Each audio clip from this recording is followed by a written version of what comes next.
Meledaknya sewaktu zamannya hippies di Pantai Kuta.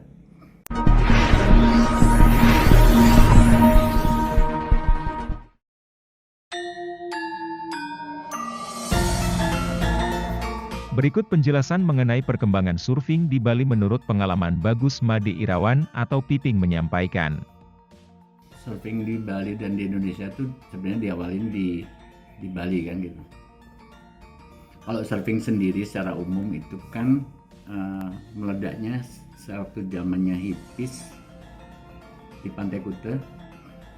Itu dia berjalan dari Eropa sampai Asia, masuk ke Bali, terus ke Australia. Nah, waktu dari Australia balik ke Bali itu ada beberapa surfer yang ikut.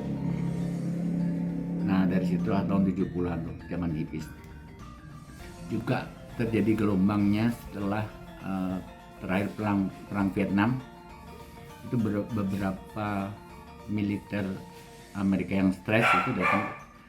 Mereka militer tapi mereka juga surfer.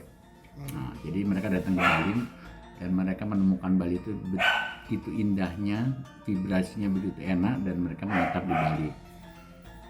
Itu tahun 70 awal. Itulah perkembangan surfing yang saya pernah pelajari, yang saya pernah tahu ya. Dan Iping sendiri masuk ke dunia surfing itu sebagai supir taksi di hotel saya tahun 1986. Kebetulan dari Fakultas Teknik ada 3 teman yang datang ikutan menjadi supir taksi di Sahid Hotel waktu itu baru buka. Tapi aku cuma 3 bulan dan akhirnya aku memutuskan untuk jadi surfer.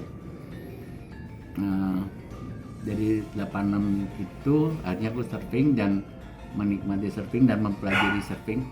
Ya, aku melihat ada sebuah potensi yang sangat dahsyat yang belum dimiliki sama anak-anak Indonesia saat itu.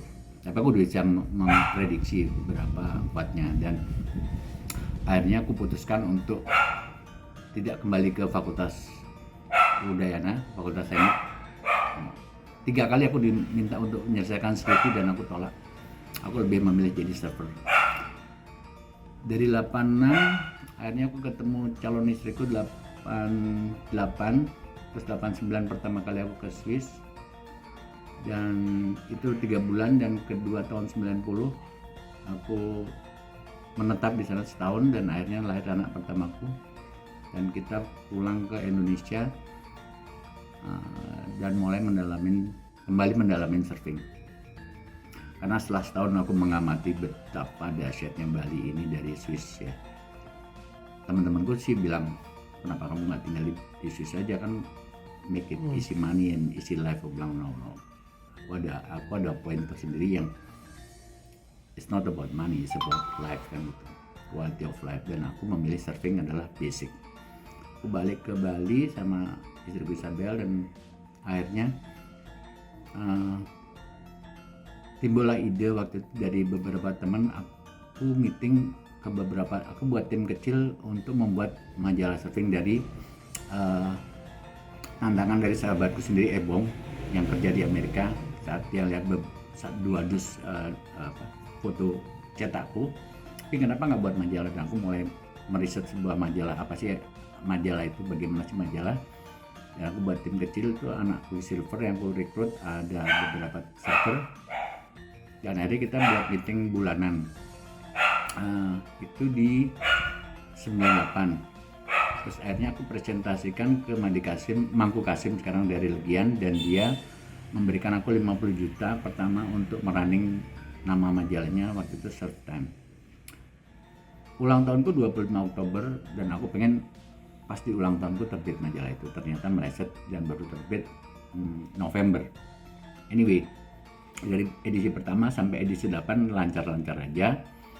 Tapi di edisi ke-8 itu adalah edisi terakhir di sana, karena waktu itu ada rencana untuk menggabung PT.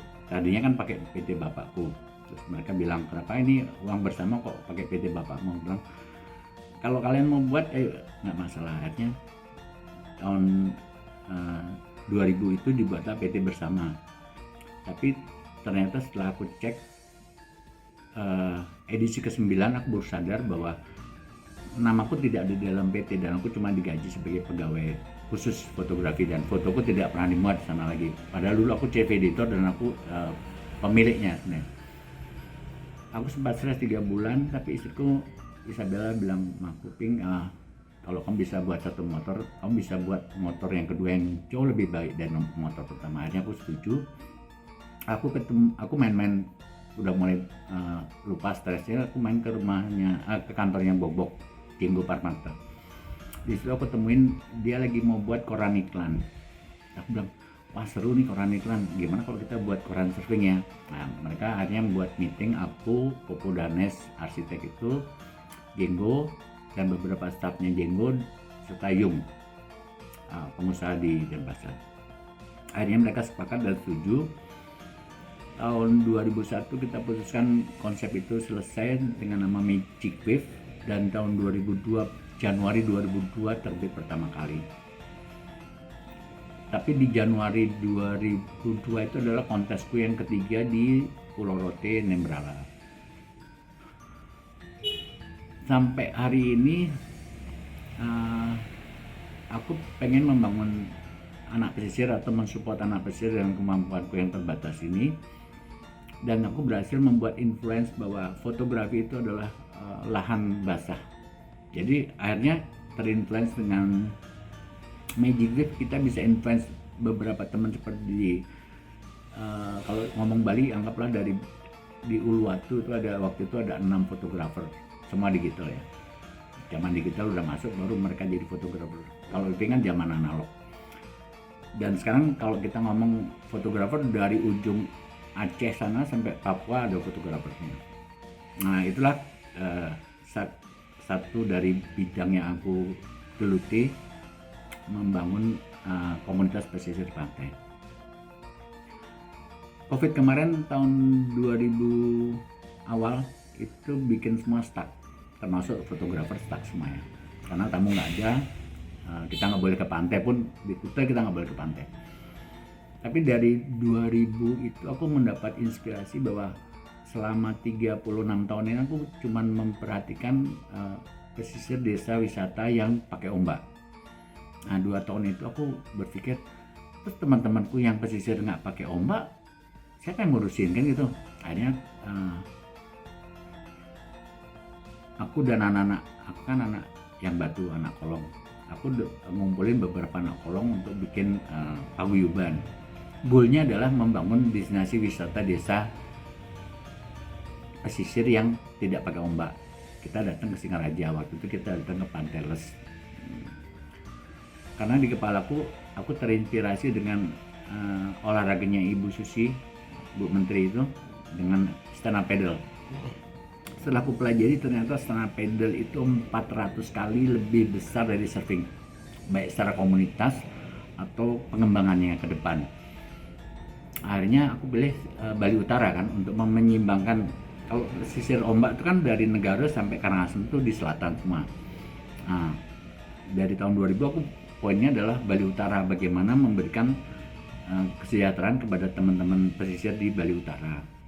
Tahun 2000, 2001, dan sekarang 2002 ini sama beberapa teman yang ada yang, karena aku juga member Stand Up Paddle Indonesia dan ada Stand Up Paddle Bali.